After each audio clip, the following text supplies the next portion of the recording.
Alhamdulillahi wa kafa. Wassalatu wassalamu ala nabiyyina al-mustafa habibina wa rasulina Muhammadinil mujtaba wa ala alihi wa sahbihi wa kulli man ittaba al-huda. Ashhadu an la ilaha illallah wahdahu la sharika lah wa laysa lahu walada. Ashhadu anna nabiyyana wa muallimana wa qudwatana wa uswatana Muhammad sallallahu alaihi wasallam ahlus sidqi wal wafa. Allahumma la sahla illa ma ja'altahu sahla wa anta in syi'ta taj'alul hazna sahla.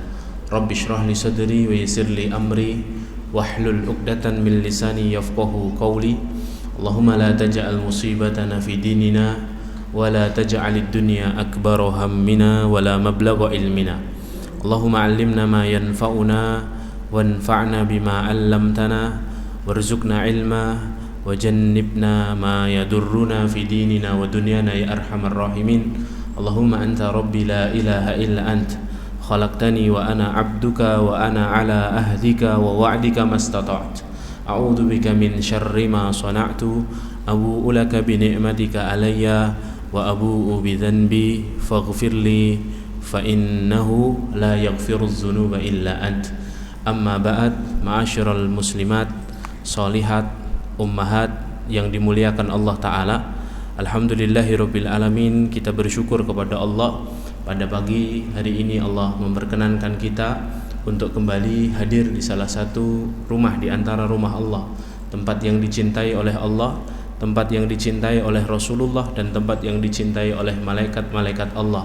Maka semoga setiap langkah yang kita usahakan menuju tempat ini, setiap tapaknya menggugurkan dosa-dosa kita, mengangkat derajat kita di sisi Allah, dan memudahkan jalan kita semuanya menuju surga. Amin ya rabbal alamin. Salawat beriringkan salam semoga senantiasa tercurah limpahkan untuk Nabiullah Muhammad sallallahu alaihi wasallam, keluarga dan ahlul bait beliau, sahabat radhiyallahu anhum ajmain, tabi'in, tabi'ut tabi'in, dan orang-orang yang senantiasa teguh, istiqamah, ikhlas di atas jalan kebenaran.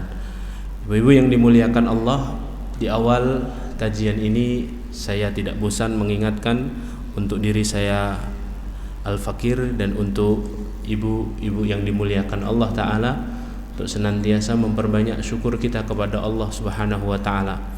Karena Allah lah zat yang menghidupkan kita dan lantas nanti akan mematikan kita. Allah yang memberi rizki kita, Allah yang mencondongkan hati kita, dan Allah yang memudahkan kita semuanya untuk mudah menerima nasihat dan pelajaran. Maka semoga dengan rasa syukur yang kita tampilkan dalam keseharian kita menambah kenikmatan yang Allah berikan dalam kehidupan kita, dan Allah senantiasa memberikan pertolongan dalam setiap musibah, takdir kehidupan, ketentuan, serta apapun yang kita hadapi dalam kehidupan kita. Maka yang kita khawatirkan ketika kita mendapatkan musibah adalah bukan peliknya musibah. Yang kita khawatirkan adalah ketika kita mendapatkan musibah atau cobaan, rasa syukur itu hilang dalam diri kita. Dan ketika rasa syukur itu hilang dalam diri kita, maka hilang pula pertolongan dari Allah untuk kita dapat melewati musibah yang Allah berikan. Maka inilah yang seharusnya senantiasa kita usahakan dalam keseharian kita, senantiasa untuk memperbaiki dan memperbarui rasa syukur kita kepada Allah. Kadangkala lafaz istighfar, astaghfirullah wa atubu ilaih, itu adalah bentuk bagaimana kita memohon ampun kepada Allah karena banyaknya kenikmatan yang lupa kita syukuri. Itulah mengapa Rasul kita sallallahu alaihi wasallam mengajari kita satu doa ketika kita keluar dari kamar mandi dengan doa ghufranaka. Kenapa doanya ghufranaka? Kenapa doanya minta ampun kepada Allah? Padahal kita tidak habis bermaksiat ketika kita ada di dalam kamar mandi. Padahal kita tidak habis berzina di dalam kamar mandi. Padahal kita tidak habis mengumpat atau menghibah orang di dalam kamar mandi.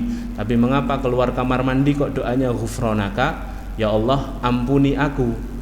Kata para ulama, karena seringkali kita lupa bahwa kenikmatan kita bisa buang air, kenikmatan kita bisa mandi, kenikmatan kita terus akhirnya bisa menggunakan air bersih dalam keseharian kita, itu adalah nikmat yang Allah berikan dalam kehidupan kita, dan kita seringkali mengatakan itu sesuatu rutinitas saja yang seringkali kita lupa untuk mensyukurinya.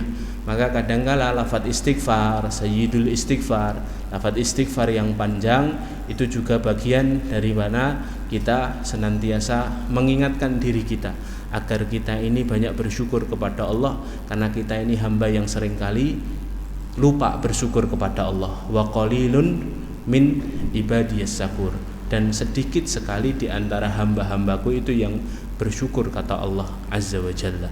Maka mari kita mulai kajian pada kesempatan pagi hari ini dengan mengucapkan istighfar sebanyak 3 kali. Astaghfirullahaladzim alladzi la ilaha illa huwal hayyul qayyum wa atubu ilaih.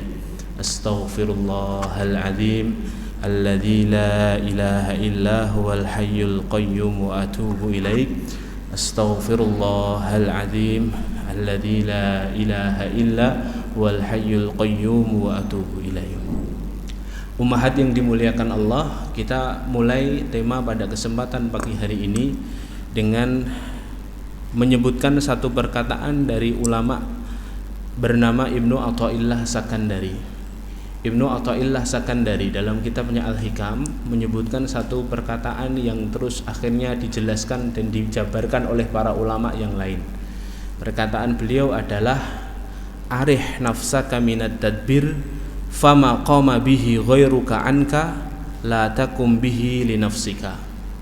Arih nafsaka minad tadbir, istirahatkanlah dirimu dari kesibukan mengurus dunia. Fama qama bihi ghairuka anka, urusan yang telah diatur oleh Allah untuk dirimu, la takum bihi li nafsika, tidak perlu kau sibuk ikut campur mengurusnya. Istirahatkanlah dirimu dari kesibukan mengurus duniawi, urusan yang telah diatur oleh Allah untuk dirimu, tidak perlu kau sibuk ikut campur mengurusnya. Ma'asyiral akhwat yang dimuliakan Allah, perkataan ini menjadikan kita harus menginsafi diri. Ternyata banyak di antara urusan-urusan yang telah Allah jamin dalam kehidupan kita, tapi ternyata kita selalu mengkhawatirkan dan sibuk menguruskannya. Sedangkan banyak pula urusan-urusan yang belum dijamin oleh Allah, malah kita justru sering menghiraukannya dan tidak mengkhawatirkannya. Inilah yang menjadikan kita faham bahwa kita penting untuk melihat mana urusan yang sudah dijamin Allah dan mana urusan yang belum dijamin Allah. Karena banyak di antara kaum muslimin dan orang-orang beriman yang akhirnya mengkhawatirkan hal-hal yang sudah dijamin oleh Allah. Dunia itu kan sesuatu yang sudah dijamin oleh Allah Subhanahu wa taala. Sejak kita belum lahir, Allah sudah menuliskannya di Lauhil Mahfuz. Berapa jumlah rizki yang akan kita terima selama kita di dunia telah Allah Subhanahu wa taala jamin. Sedangkan ada hal-hal yang belum dijamin oleh Allah. Apa hal-hal yang belum dijamin oleh Allah? Surga dan neraka kita ini belum dijamin oleh Allah. Tapi banyak di antara kita yang khawatir mengurus dunianya dan tidak khawatir mengurus surga nerakanya. Inilah yang menjadikan kita harus faham bahwa salah satu ciri oleh para ulama, yang dijelaskan oleh para ulama, salah satu ciri orang-orang yang hatinya itu dimatikan oleh Allah Subhanahu wa taala adalah dia bersungguh-sungguh mengejar hal-hal yang sudah dijamin, tapi dia terhiraukan dan dia menyepelekan hal-hal yang belum dijamin. Makanya Ibnu Athaillah Sakandari dalam perkataannya beliau yang lain rahimahullahu taala, ijtihaduka fima dhumina laka wa taqsiruka fima tuliba minka dalilun alantimasil basirati minka. Kata beliau, kegigihanmu dalam mencari apa yang telah Allah jaminkan untukmu dan kekuranganmu dalam melaksanakan apa yang diminta darimu. Jadi untuk mencari hal-hal yang sudah dijamin gigih luar biasa. jungkir balik, banting tulang, peres keringet, pontang-panting untuk mencari sesuatu yang sudah dijamin, dan kekuranganmu dalam melaksanakan apa yang diminta darimu, ya, urusan-urusan yang diminta, diperintahkan oleh Allah, yang ini tidak boleh karena ini nanti berpengaruh kepada akhiratmu, malah tidak terlalu dihiraukan, ya, malah tidak terlalu dihiraukan. Kata beliau, dalilun alantimasil basirati minka, adalah bukti butanya mata hatimu, bukti kerasnya hati kita, bukti jauhnya kita dari ketundukan kepada Allah Subhanahu wa ta'ala, ya. Makanya dari perkataan Ibnu Athaillah ini, para ulama menyimpulkan, ya, berarti kita ini tidak perlu terlalu sibuk mengurus hal-hal yang sudah dijamin oleh Allah Subhanahu wa ta'ala. Maksud lainnya apa? Istirahatkan dirimu dari kesibukan mengurus duniamu, sibuk-sibukkanlah dirimu dalam mengurus akhiratmu. Nah, itu maksud lainnya, ya. Makanya para ulama itu selalu mengingatkan kita, ya, ketika kita ini dalam keadaan terkena satu musibah, maka menghadapi musibah itu, ya, menghadapi musibah itu harus sesuai dengan kadarnya. Dalam kitab Arba'una Qawaida fi Hilil Masyakil, 40 cara menjadikan masalah menjadi anugerah. Salah satunya penulis Abdul Malik Qasim, beliau mengatakan, ya, salah satu caranya adalah ketika masalah itu hadir dalam kehidupan kita, kita tanggapi sesuai kadarnya. Maksudnya sesuai kadarnya itu bagaimana? Kita lihat ini masalah dunia apa masalah akhirat. Kalau masalahnya adalah masalah dunia, maka jadikan itu sesuatu yang ringan saja. Kalau itu masalah yang akhirat, maka pikirkanlah betul-betul, carikan solusinya segera. Karena ini mempengaruhi akhirat kita. Misalnya naik mobil, mobilnya diserempet orang, lecet. Kita lihat ini masalah dunia apa akhirat. Kalau masalah dunia biasa saja hadirin, ya. Karena dunia itu sifatnya mudah hilang. Dunia itu sifatnya kadaluarsa. Dunia itu sifatnya sementara. Toh juga akan kita tinggalkan. Jadi tidak usah muring-muring, tidak usah akhirnya mencerca orang, tidak usah akhirnya mengumpat keluar kata-kata kotor. Tidak perlu. Ini masalah dunia. Adapun kalau itu masalah akhirat, baru pikirkan betul apa solusinya ini. Baru pikirkan betul apa ini makhrajnya, apa ini jalan keluarnya. Karena ini berpengaruh kepada akhirat kita. Karena banyak di antara kita itu yang mobilnya disenggol marah-marah, anak perempuannya digandeng sama laki-laki lain, diajak keluar rumah, diajak jalan, biasa saja. Padahal ini urusan dunia, ini urusan akhirat, ya. Nah, inilah yang menjadikan kita paham bahwa banyak di antara manusia ini yang selalu khawatir pada hal-hal yang sebenarnya sudah dijamin oleh Allah Subhanahu wa ta'ala, justru tidak khawatir pada hal-hal yang tidak dijamin oleh Allah. Makanya ketika kita buka surah Ar-Rum ayat yang ke-40, Allah Subhanahu wa ta'ala memberikan isyarat yang sangat kuat di situ. Allah Subhanahu wa ta'ala berfirman, a'udzubillahi minasyaitonirrajim, Allahul ladzi khalaqakum summa razaqakum summa yumitukum summa yuhyikum.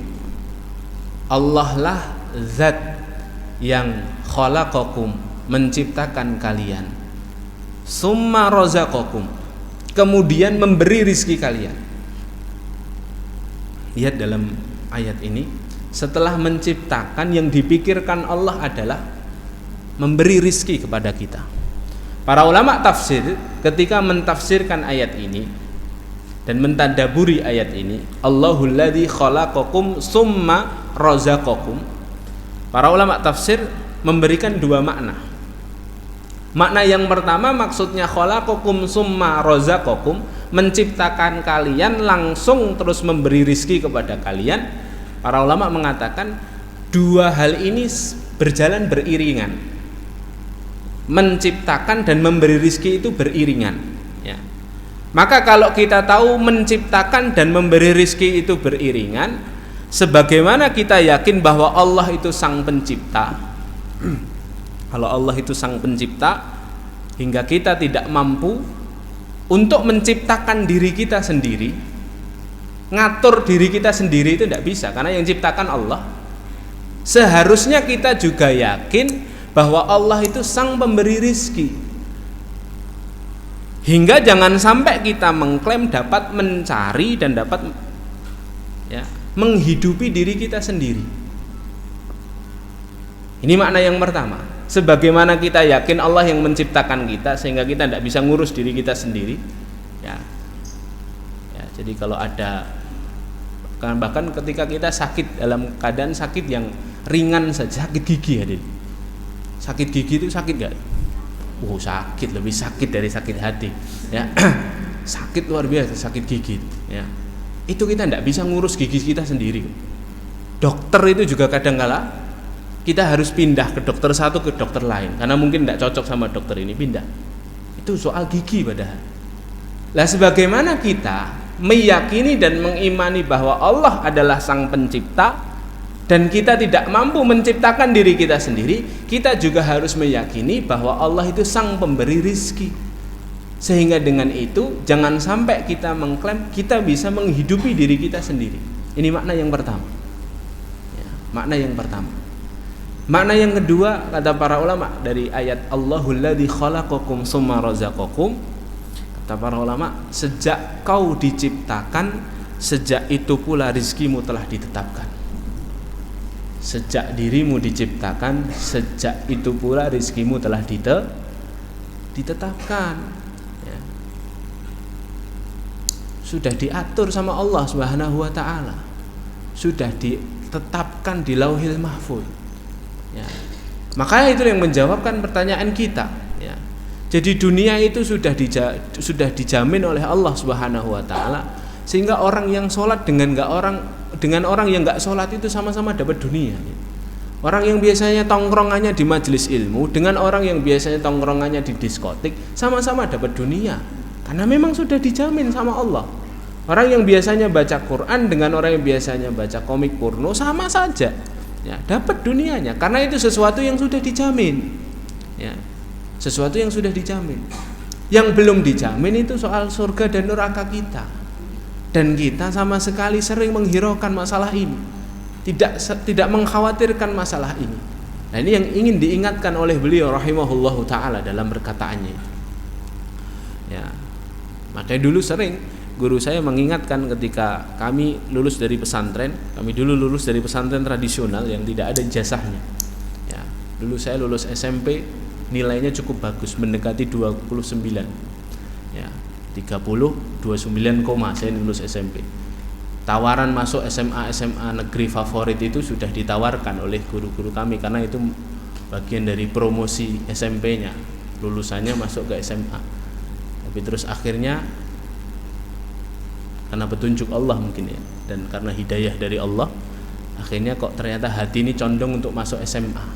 Sejak awal masuk SMA sudah dikasih tahu, di SMA kamu tidak punya ijazah nanti, tidak apa-apa, kayaknya menantang, menarik. Akhirnya masuk SMA.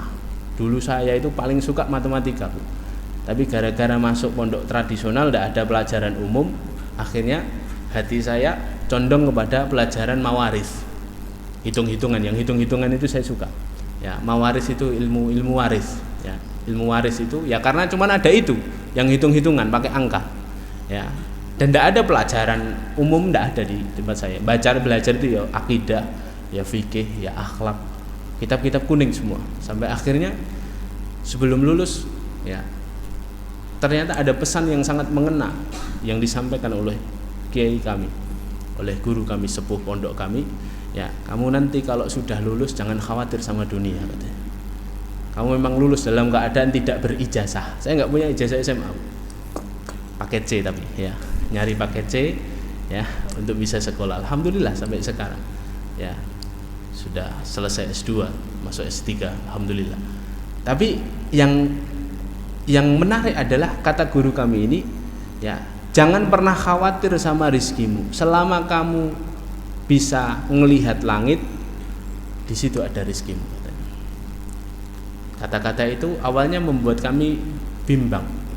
Maksudnya apa ya? Ya, selama kamu bisa langit, berarti bisa melihat langit, berarti ada rizki yang Allah jaminkan untukmu. Terus sampai akhirnya kami belajar, kami menemukan satu ayat dalam Al-Quran, wa fis sama'i rizqukum wa ma tu'adun. Dan di atas langit ada rizki dan apa-apa yang telah dijanjikan Allah kepadamu. Kami semakin mantap, tapi kami belum paham apa maknanya ini. Kok di atas langit ada rizki? Lah kan kita tinggalnya di bawah langit. Gimana biar dapat rizki itu? Akhirnya kami belajar lagi. Memang ternyata semua rizki dari Allah, semua yang Allah berikan dalam kehidupan kita yang sudah dijamin itu tempatnya ada di langit. Ya, tempatnya ada di langit. Hanya cara Allah menurunkannya itu memang dengan air hujan. Makanya Allah katakan apa? Wa anzala minas sama'i ma'an fa akhraja bihi minas samarati rizqan lakum. Dan kami turunkan dari atas langit itu air, dan dari air itu tumbuhlah fa akhraja bihi tanaman-tanaman, buah-buahan, rizqan lakum, rizki untuk kalian. Makanya semua yang ada di benda-benda yang ada di sekitar kita ini asal mulanya memang dari air hujan. Coba pakaian yang jenengan pakai itu warnanya macam-macam, semuanya dari tumbuh-tumbuhan kan ya.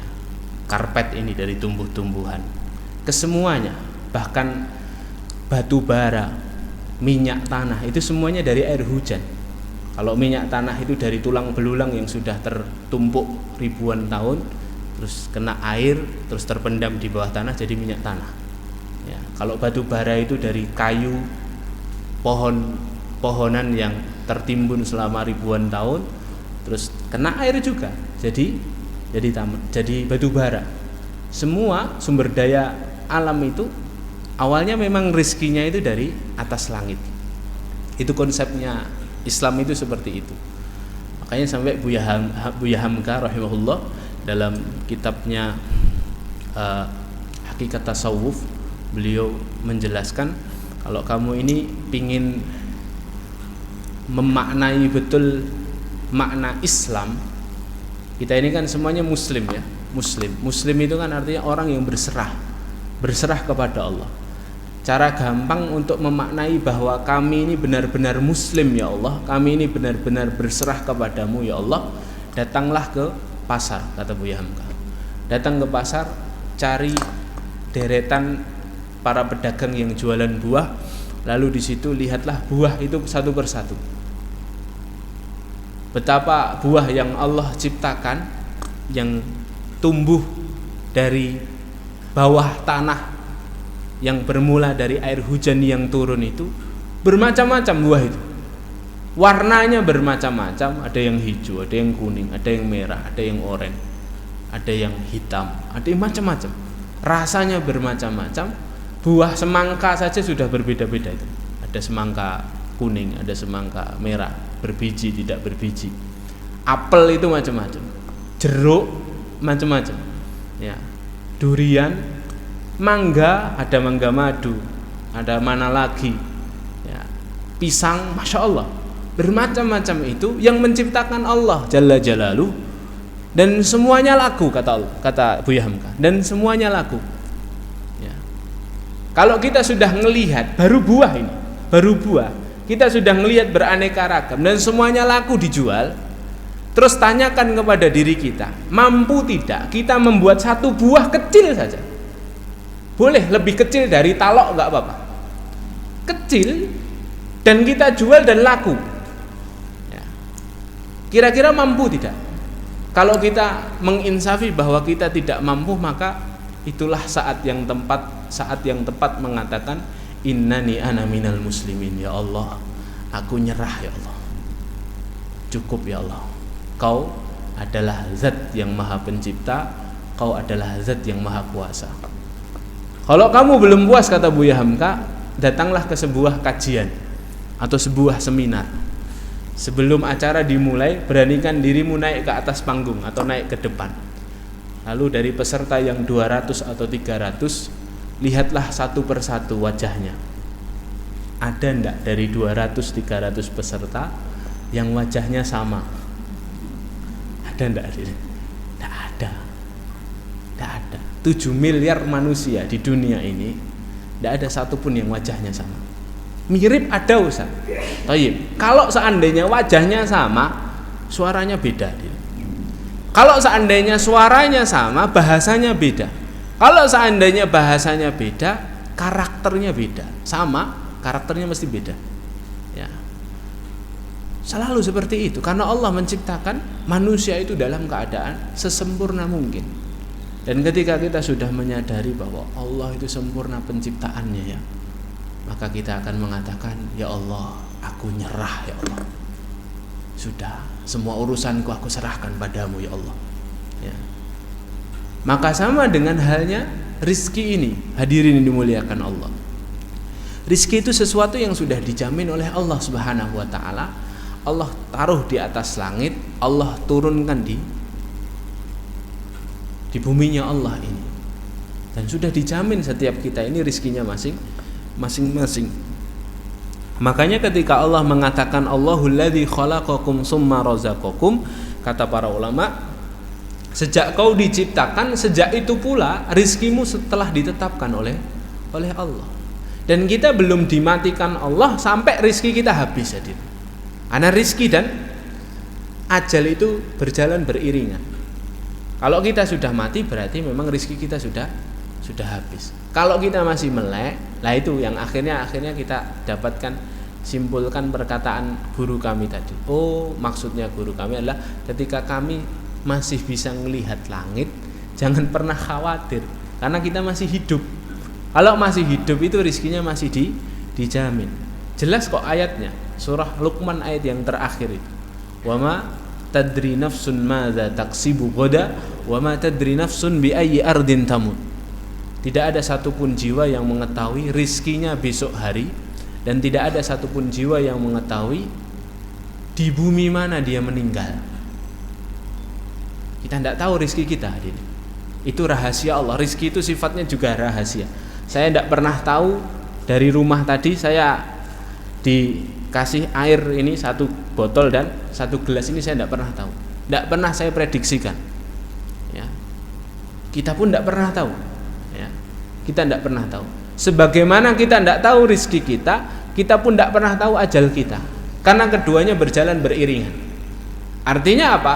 Ketika seorang itu sudah selesai ajalnya, rizkinya sudah habis. Tapi kalau dia masih melek, dia masih hidup, dia bisa menyambung nafasnya, pasti Allah masih jamin rizkinya. Pasti Allah masih jamin rizkinya ya. Ada seorang salaf yang bercerita di zamannya pernah berjalan di suatu malam, lalu setelah itu ada suara minta tolong aku, dicari sumber suara, ternyata ada orang yang terperosok di dalam jurang.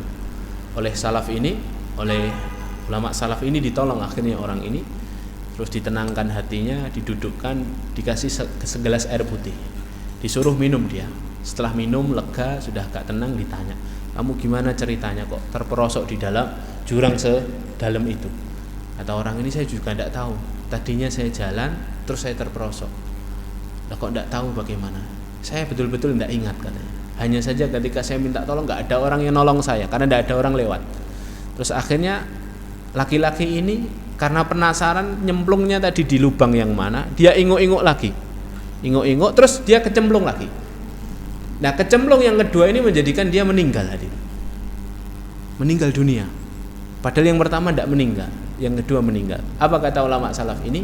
Memang Allah belum jadikan ajalnya di terperosoknya yang pertama, karena masih ada rezeki buat dia yang belum tuntas. Apa? Segelas air putih. Rezekinya habis segelas air putih, Allah matikan dia. Karena rizki dan ajal itu jalan beriringan. Makanya Al-Hasan Al-Basri pernah menyampaikan, malaikat maut itu mendatangi kita sehari 3 kali dengan membawa catatan rizki kita ya.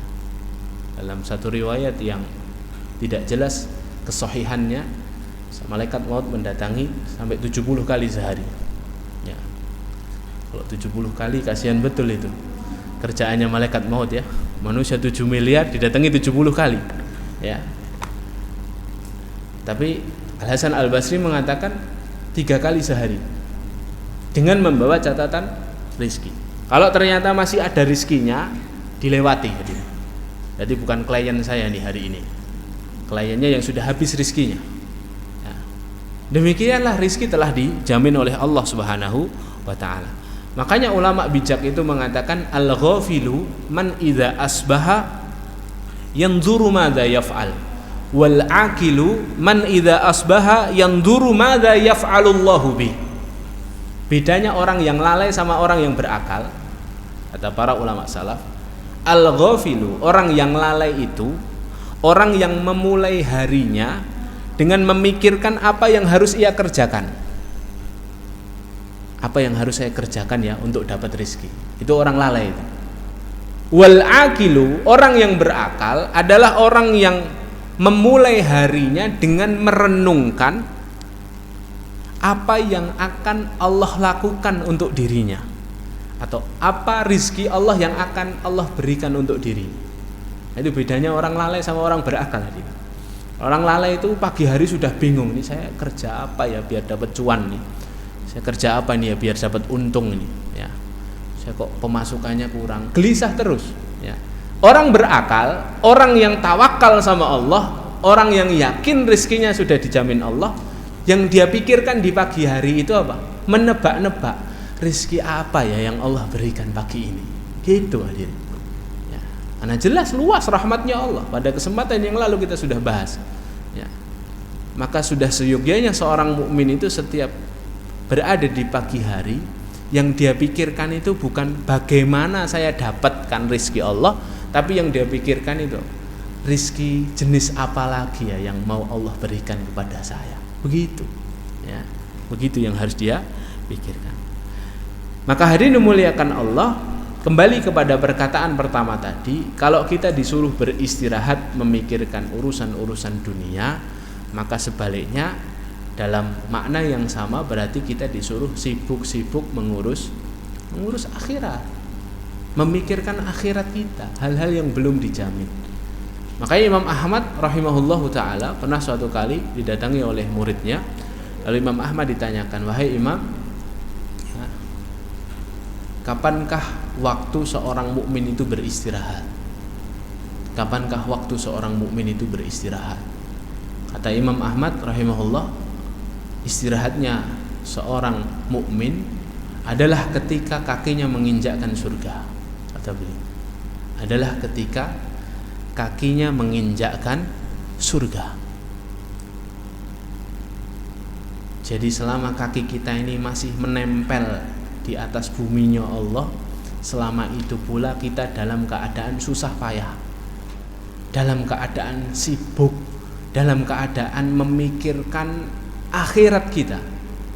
Makanya Allah sebutkan kan dalam surah Al-Balad ayat ke-5 kalau tidak salah, laqad khalaqnal insana fi kabad.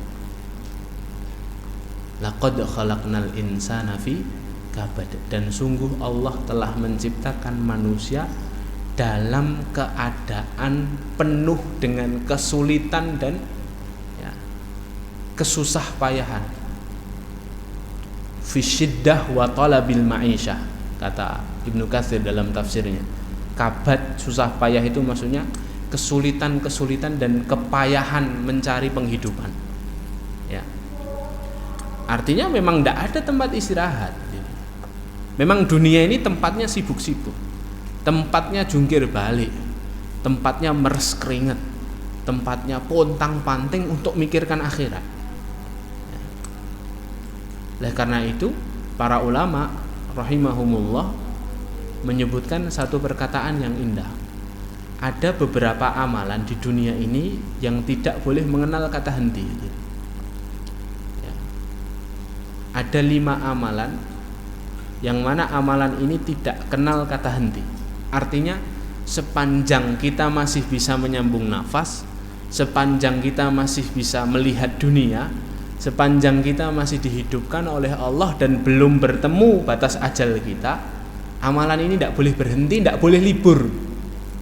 Mau kita sehat, mau kita sakit, mau kita kaya, mau kita miskin, mau kita dalam keadaan terzolimi atau kita dalam keadaan tenang-tenang saja, mau keadaan mudah mau keadaan sulit, 5 amalan ini harus senantiasa dikerjakan. Ya, karena memang hidup kita ini ya tidak berhenti beramal. Nah, dispesifikkan sama para ulama jadi 5. 5 ini apa saja? Ya, semoga ini bisa menjadi buah tangan dan oleh-oleh kajian kita pada kesempatan kali ini. Jadi ketika pulang dari kajian itu sudah bisa fokus. Oh, saya fokus sama 5 ini. Seperti itu. Yang 5 ini apa saja? Yang pertama, kata para ulama adalah memelihara keimanan. Ini yang pertama. Memelihara keimanan itu tidak boleh lengah. Memelihara keimanan itu aktivitas rutin menitannya seorang mukmin, bukan harian, bukan pekanan, bukan bulanan, menitan. Setiap menit kita harus menjaga dan memelihara keimanan kita agar jangan sampai keimanan ini lepas dari diri kita. Karena hampir-hampir saja keimanan ini mudah sekali lepas dari diri kita, apalagi ketika kita sendirian, hadirin. Apalagi ketika kita tidak sedang dalam banyak di sekeliling kita banyak orang. Apalagi ketika kita salah pergaulan. Apalagi dalam keadaan kita ini sedang futur. Hampir-hampir saja keimanan itu lepas dari diri kita. Ya. Padahal anugerah terbesar dan anugerah terindah yang Allah berikan dalam diri seorang hamba itu adalah ketika Allah jadikan hatinya itu senantiasa tunduk dan istiqomah kepada Allah. Maka Ibnu Taimiyah sampai mengatakan inna a'dhamal karamah luzumul istiqomah. Karomah yang paling agung dan yang paling besar diterima oleh seorang hamba dari Rabb-nya adalah ketika seorang hamba mudah untuk istiqomah. Ya. Dan istiqomah itu bukan barang mudah, hadirin. Sulit. Ya, istiqomah itu sulit, luar biasa. Bisa mengistiqomahkan, kita bicara istiqomah amal ya, bisa mengistiqomahkan satu amalan saja setiap hari rutin kita lakukan itu masya Allah sulit. Jaga sholat itu loh, jaga sholat di awal waktu kalau ibu-ibu ya. Di rumah tidak apa-apa, tapi di awal waktu sulit luar biasa. Kalau bapak-bapak jaga sholat dapat takbiratul ihram bersama imam itu bukan barang yang mudah ya. Itu baru amalan. Padahal istiqomah itu bukan hanya soal amalan, tapi juga soal keimanan. Bagaimana iman kita ini senantiasa masuk dan bersemayam terus dalam jiwa raga kita sampai akhir hayat kita. Maka tugas memelihara keimanan itu bukan tugas harian, hadirin. Bukan tugas tahunan setiap Idul Fitri dan Idul Adha saja. Memelihara keimanan itu setiap detik, hadirin. Setiap menit itu kita harus pelihara keimanan kita. Karena jangan sampai kita ini meninggal dalam keadaan iman kita sedang lepas dari diri kita. Ya. Makanya ada seorang ulama namanya Shuraih, Imam Shuraih. Imam Shuraih mengatakan, kalau aku dapat satu musibah, maka aku memuji Allah sebanyak 4 kali, kata beliau. Kalau musibah menimpaku, aku memuji Allah sebanyak 4 kali. Jadi beliau malah mengucapkan alhamdulillah itu 4 kali. Kali yang pertama, mengapa aku mengucapkan alhamdulillah? Alhamdulillah yang pertama karena aku diberi Allah kemampuan untuk bisa mengucapkan kalimat istirja dalam musibah itu.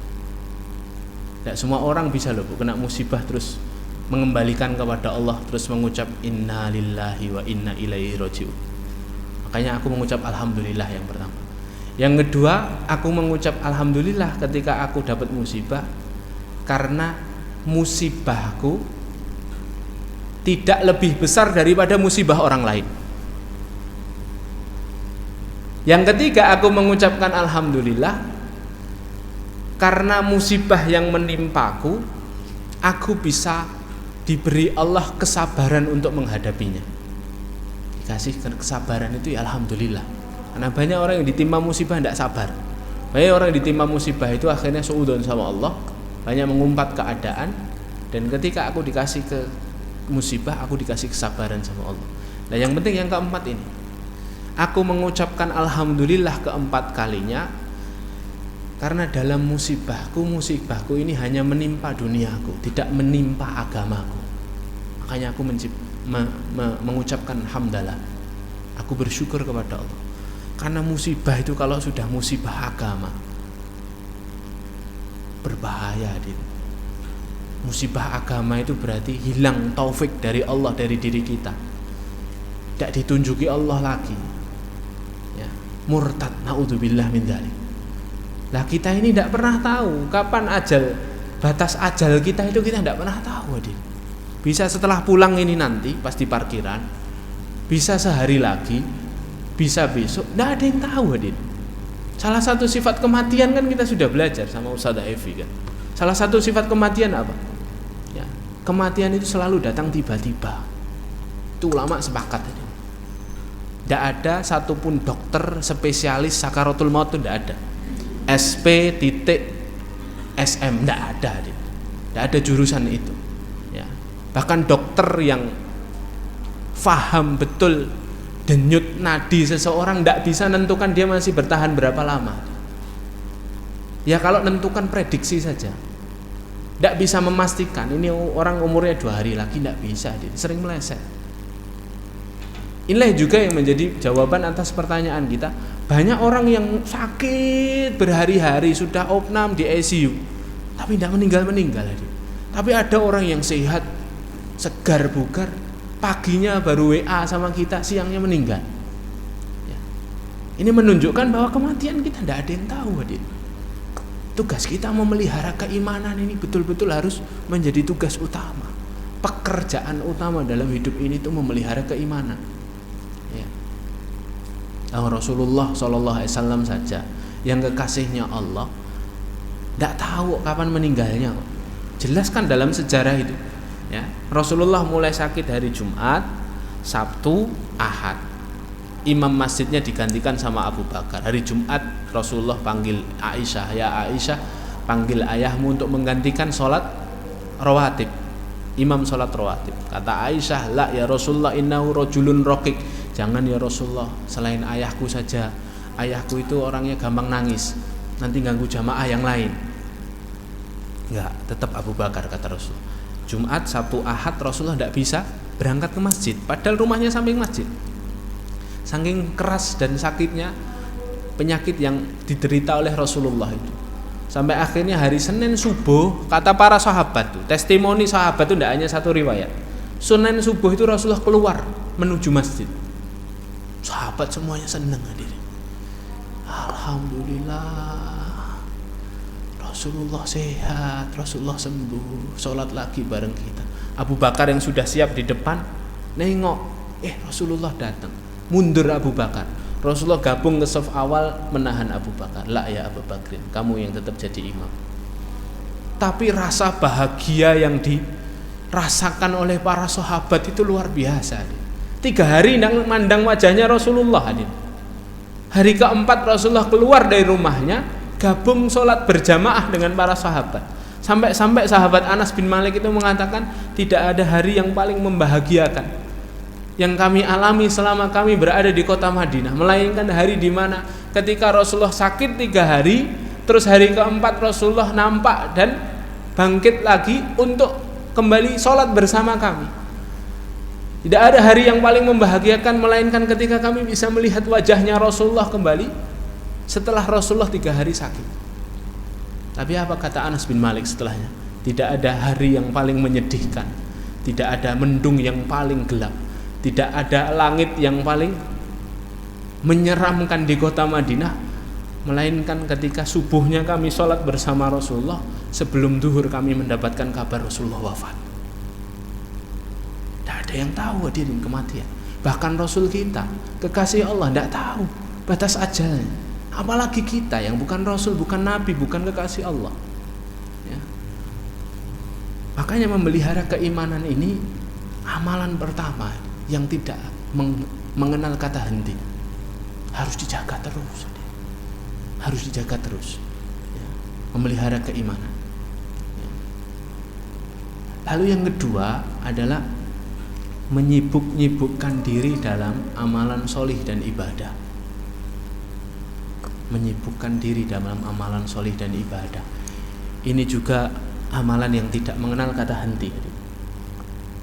Ya. Jadi harus dipastikan setiap hari kita itu kegelisahannya harus kegelisahan akhirat. Mandang segala sesuatu itu perlu dilatih, ya. Mandang segala sesuatu itu kacamatanya kacamata akhirat dulu.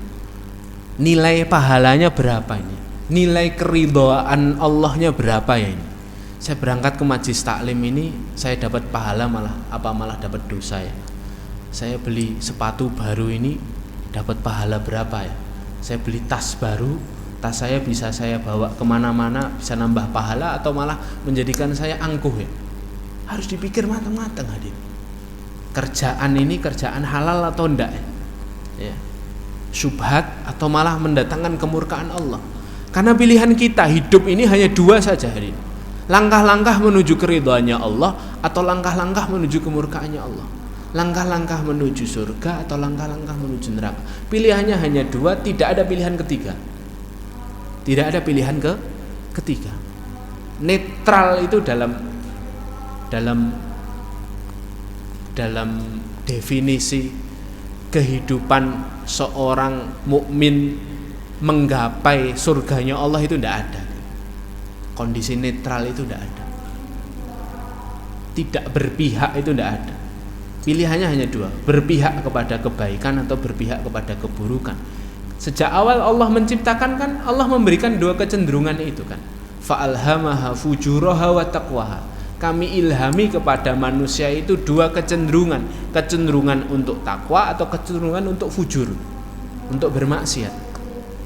Ya.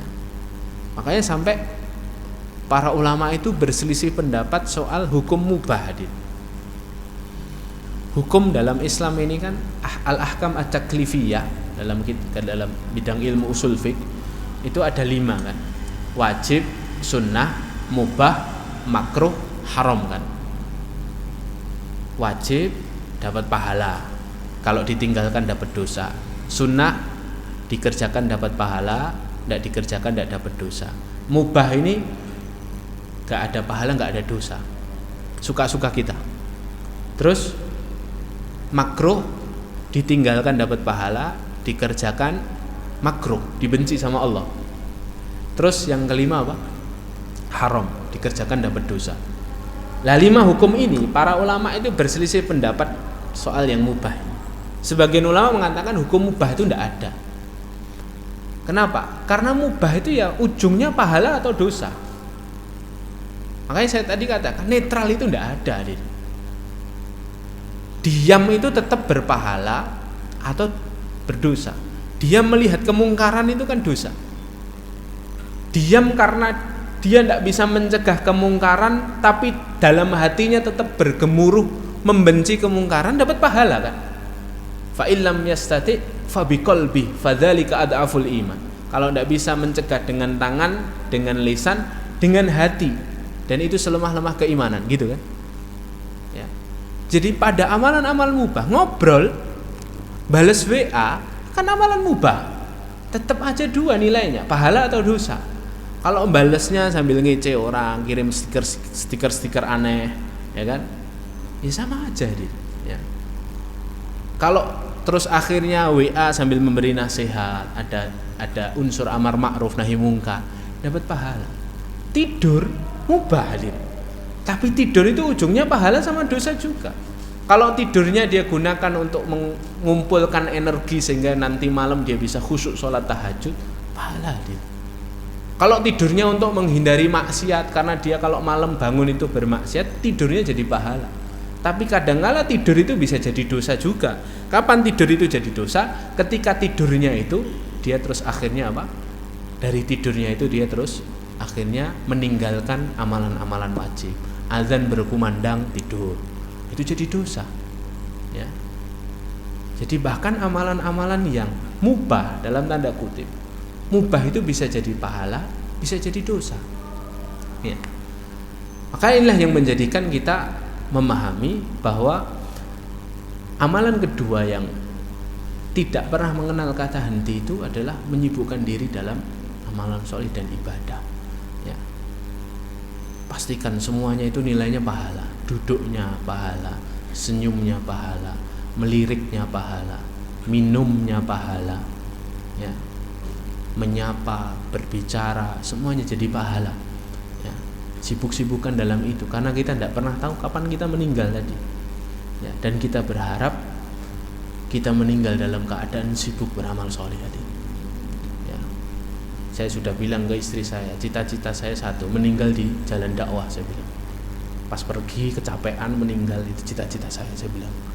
Karena memang apalagi yang kita cari, ya, apalagi yang kita cari? Harus berlelah-lelah untuk mencari akhirat. Ya. Sebagaimana para pecinta dunia itu berlelah-lelah mencari dunia, para pencinta akhirat harusnya berlelah-lelah mencari akhiratnya. Ya. Nah, itu yang kedua. Lalu yang ketiga, amalan yang tidak pernah mengenal kata henti adalah mengoreksi jiwa. Mengoreksi jiwa. Mengoreksi jiwa ini, yang pertama, yang paling penting tahapannya adalah, kenapa kok mengoreksi jiwa ini harus jadi amalan menitan, hadirin? Karena jiwa ini inti dari raga kita. Sebagaimana raja dan prajuritnya dalam satu kerajaan, jiwa ini rajanya. Ya. Semuanya ini manut sama jiwa kita. Kalau jiwanya rapuh, raganya rapuh. Ya. Kalau jiwanya sakit, raganya pasti sakit. Kalau jiwanya malas untuk tunduk kepada Allah, raganya pasti malas untuk tunduk kepada Allah. Makanya harus dikoreksi. Nah, tahapan pertama mengoreksi itu, kita harus tahu kondisi jiwa kita masing-masing. Lagi sakit atau lagi sehat. Kata Abu Darda radhiyallahu anhu, wa min fiqhil abdi an yata'ahad imanahu ayanqus aw yazdad. Di antara fakihnya seorang hamba terhadap agamanya, tanda fakihnya seorang hamba terhadap agamanya, tanda fahamnya seseorang terhadap agamanya adalah dia tahu kondisi hatinya, kondisi imannya, lagi naik apa lagi turun. Dia tahu jiwanya ini. Lah, kenapa harus tahu, Ustaz? Agar kita bisa menentukan amalan, agar beramalnya enggak gerambiang, hadirin. Kita harus cerdas dalam beramal. Kita harus menentukan prioritas. Maka yang kata para ulama, kalau kita tahu kondisi jiwa dan kondisi iman kita, kalau imanmu lagi naik, maksimalkan dalam amalan-amalan sunnah. Kalau imanmu lagi turun, bermain amanlah dalam amalan-amalan wajib. Kalau lagi naik ini, lagi semangat ngaji, lagi semangat, maksimalkan amalan sunnah. Karena bisa jadi di hari-hari lalu kita melakukan amalan wajib belum sempurna. Semoga amalan sunnah ini menambal kekurangan kita. Lah, kalau kita lagi turun itu imannya, lagi yankus, lagi lemah imannya, bermain amalah dalam amalan-amalan wajib. Karena banyak orang yang imannya lagi nggak terlalu bagus, malah ngejar amalan sunnah. Amalan wajibnya akhirnya malah tidak dikerjakan. Lagi yankus, lagi turun imannya, lagi apa? Lagi lemah, lagi males, lagi nggak semangat. Akhirnya ngotot sholat tahajud 11 rakaat, mempeng sholat malam, terus tidur geblas sampai jam 7 belum sholat subuh.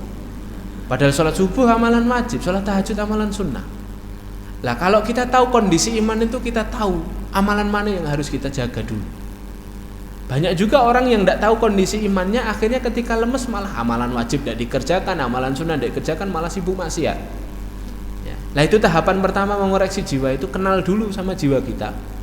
Lalu yang kedua, berusaha untuk menghindarkan diri kita dari penyakit hati. Karena penyakit hati ini berbahaya.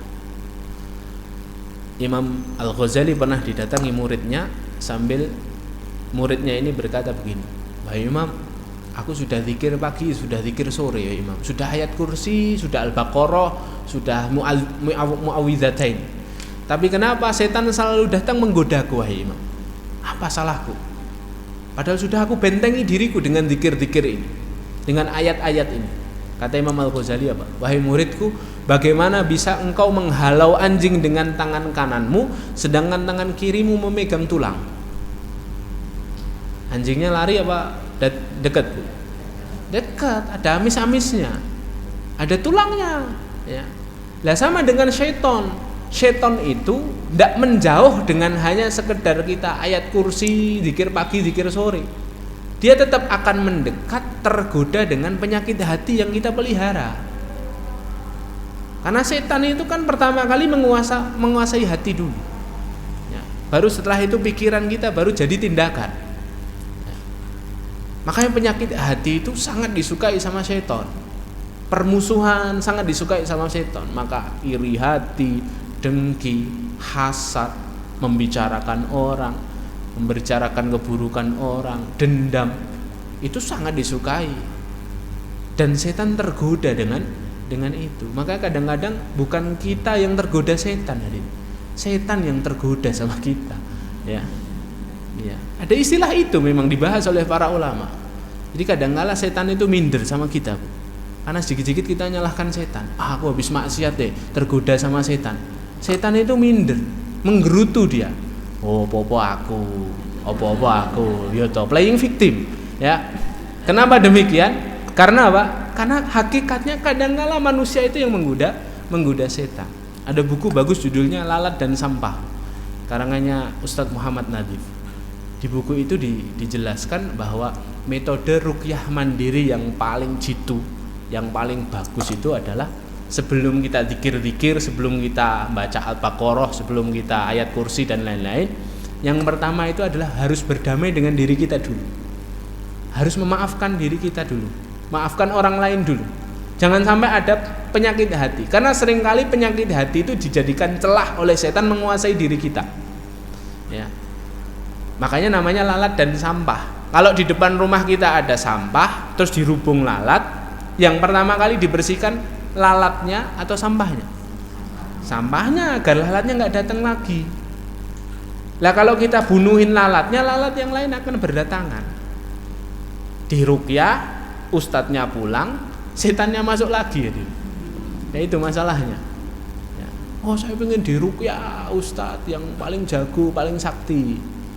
Nah, efek ya, mau ustadz paling sakti, mau ustadz paling hebat, paling kuat imannya, paling soleh, kalau kita tidak bentengi diri kita sendiri ya sama aja. Ustadznya pulang, jinnya masuk lagi.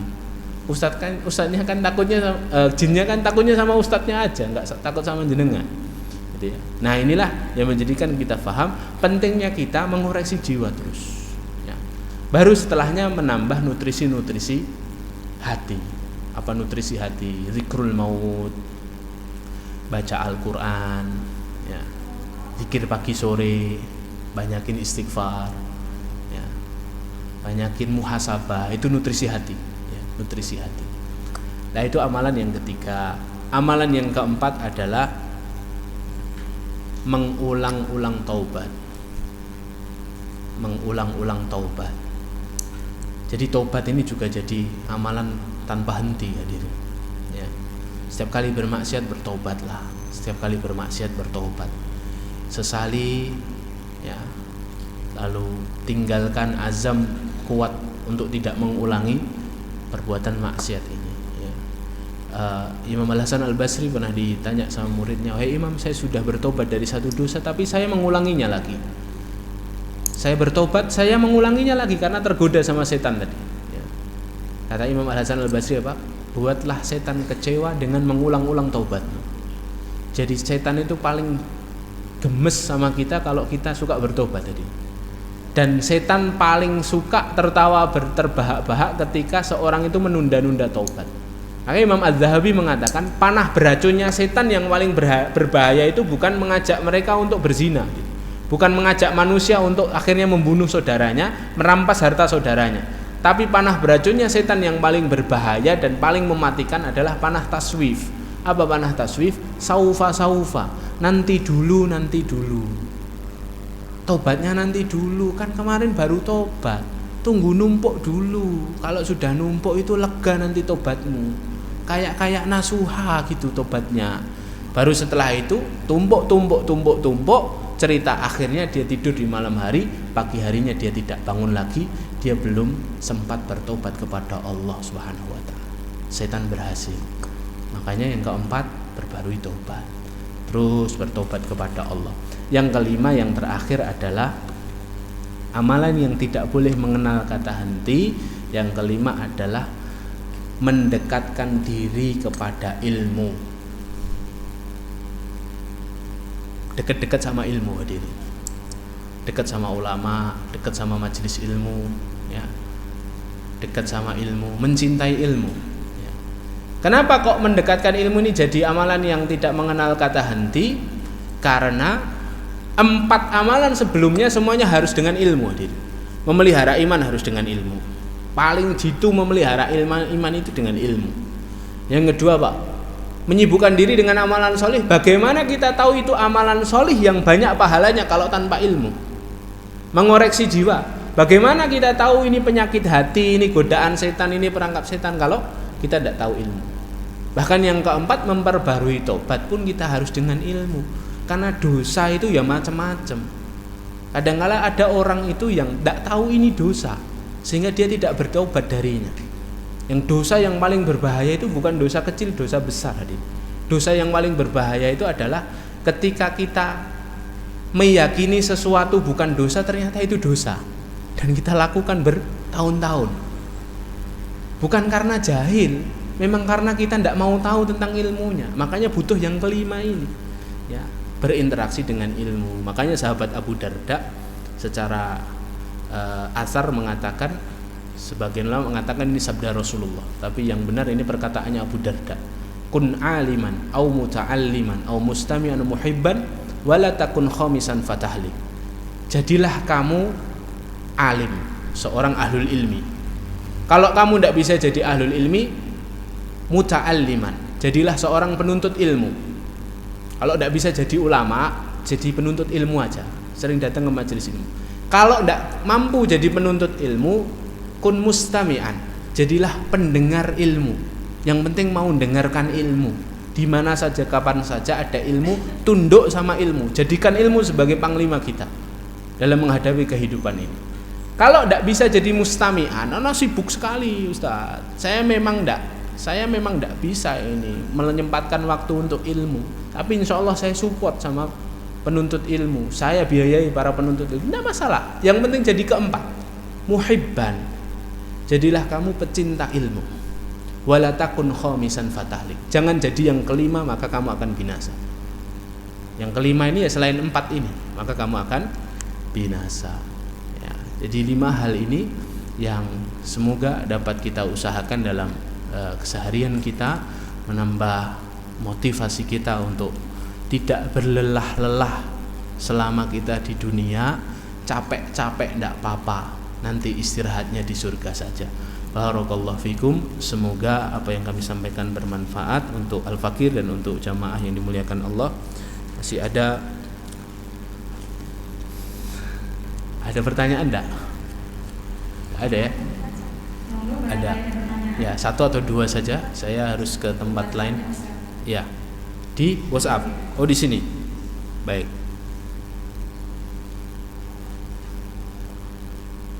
Baik, saya coba jawab. Bismillah.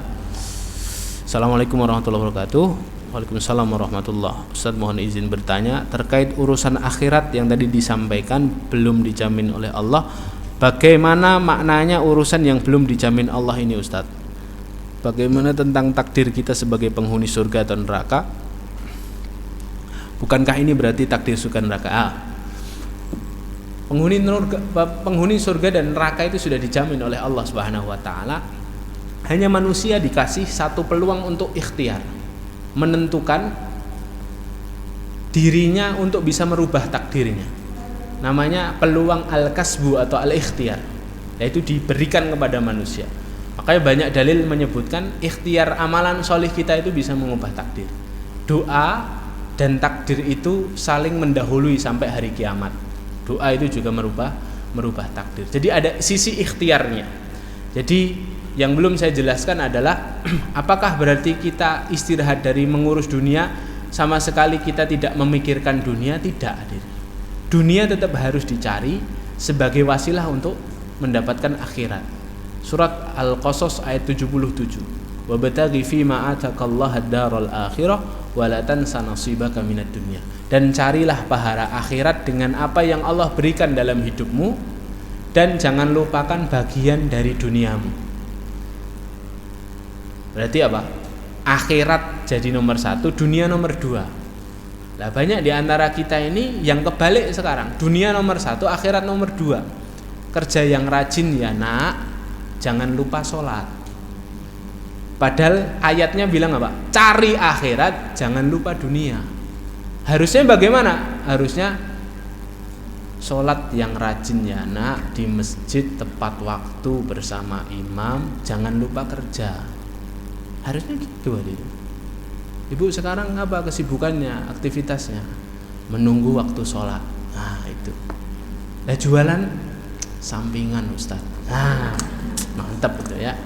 Harus gitu hadir ya. Dokter sampingan Ustaz. Kerjaan utamanya apa? Menunggu waktu sholat. Makanya dulu guru saya selalu bilang, setiap kamu selesai sholat, segera luruskan niatmu untuk menunggu sholat berikutnya. Loh biar apa Ustadz? Saya bilang biar apa? Biar nanti kalau di antara 2 sholat malaikat maut menjemputmu, ya, statusmu ketika ditanya sama Allah, malaikat maut, dia meninggal dalam keadaan apa? Menunggu waktu sholat ya Allah. Coba pada subuh habis dzikir terus pulang, mau sudah dari masjid sudah, wah sarapan opo yo? Soto bubur ayam ya? Soto kita enak. Mati sebelum sampai sarapan soto. Allah itu nanya ke malaikat maut, statusnya apa malaikat maut sebelum mati? Menunggu sarapan ya Allah. Kan nggak enak ya, meninggalnya menunggu dunia kan, menunggunya harus menunggu akhirat. Nah ini jawaban dari pertanyaan ini ya. Memang takdir sudah ditentukan sama Allah, tapi manusia punya peluang. Nah peluang itulah yang akhirnya kita bahas dari tadi. Amalan-amalan sholih, doa, bertaubat kepada Allah, itu adalah peluangnya. Assalamualaikum Ustaz, anak saya masih kecil suka bertanya kenapa orang bisa meninggal. Saya menjawab rezekinya sudah habis. Benar enggak Ustaz? Ya udah benar gitu ya. Benar. Karena kalau menjelaskan secara medis takutnya bingung. Ya sudah jawab gitu. Itu berarti menjawab dengan muatan-muatan tauhid, muatan akidah. Itu benar itu. Menanamkan itu kepada anak sejak kecil itu benar. Hanya saja ketika menjelaskan masalah akidah kepada anak harus dengan bahasa yang mudah difahami ya Bu ya. Ya, saya punya jamaah itu anaknya kalau malam suka main di teras rumahnya. Terus bapaknya ini karena lagi semangat belajar cerita ke saya, Ustadz kemarin saya bilang ya, anak saya itu kalau keluar rumah terus ada suara itu terus dia masuk kalau malam, jadi main di luar tapi takut gitu ya sama malam hari. Terus dia bilang aku takut Bi, aku takut. Terus bapaknya itu bagus sebenarnya, takutlah hanya kepada Allah nak katanya. Besoknya keluar rumah lagi takut lagi, lo takut sama-sama takut Bi, ada Allah di luar. Nah, kan ya malah keliru kan ya. Jadi tetap harus dengan bahasa-bahasa yang renyah, yang mudah difahami oleh anak seperti itu ya. Allahu a'lam bishawab. Terakhir ya, doa apa agar kita bisa terhindar dari penyakit hati? Ya, doa yang disunnahkan adalah doa Allahumma ati nafsi taqwaha ya, wa zakkiha anta khairu man zakkaha anta waliyuha wa maulaha. Itu doa untuk menghindarkan kita dari penyakit hati. Allahumma ati nafsi taqwaha, ya Allah berikanlah untuk jiwaku ketakwaannya, berikanlah ketakwaan untuk jiwaku. Wa zakkiha anta khairu man zakkaha, dan sucikanlah jiwaku karena engkau adalah zat yang paling bisa untuk mensucikannya. Anta waliyuha wa maulaha, engkau yang memiliki jiwaku dan engkau yang menguasainya ya. Kalau kecepatan nanti biar di share di grup ya sama pengurus ya. Allahumma ati nafsi taqwaha wa zakkiha anta khairu man zakkaha anta waliyuha wa maulaha. Ini doa bagus dibaca setiap kita doa. Ini doa langsung dari Rasulullah SAW, maknanya indah sekali. Dan kita tidak memungkiri hati kita miliknya Allah, jiwa kita milik Allah. Kalau ingin dibersihkan jiwanya ya mintanya sama Allah. Barakallahu fikum, semoga bermanfaat yang kami sampaikan. Mari kita tutup dengan bacaan kafaratul majlis. Subhanakallahumma bihamdika, asyhadu an la ilaha illa anta, astaghfiruka wa atubu ilaik. Mohon maaf atas segala salah dan hilaf datang dari saya dan syaitan yang terkutuk. Benar datang dari Allah yang Maha benar. Assalamualaikum warahmatullahi wabarakatuh.